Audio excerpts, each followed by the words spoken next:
మరి అలాంటి షుగర్ వ్యాధి వచ్చిన వారికి కొంచెం త్వరగా తగ్గాలన్నా, త్వరగా కంట్రోల్లోకి రావాలన్నా, లేని వారికి భవిష్యత్తులో షుగర్ వ్యాధి రాకుండా ఉండాలన్నా, మరి ఈ బెనిఫిట్ ఇద్దరికీ కలగాలంటే బెస్ట్ వెజిటబుల్ కాకరకాయ. చాలామంది అంటారు చేదుగా ఉన్నవి తింటే షుగర్ తగ్గుతుందంట కదా అని. వాస్తవంగా కాకరకాయ చేదు కాబట్టే చాలామంది ఇతర కూరగాయలు వండుకున్నట్టు వారానికి ఒకసారి కూడా వండుకోరు. ఇదేదో నెలకొకసారో అకేషన్స్‌గా వండుకుంటారు. కొంతమంది అసలు కాకరకాయకి దరిదాపులకి రారు.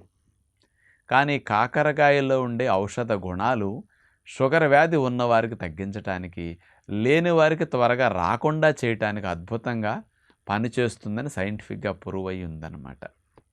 మరి కాకరకాయలో ఉండే కెమికల్ కాంపౌండ్స్ ఏమిటి షుగర్ వారికి హెల్ప్ చేసేది?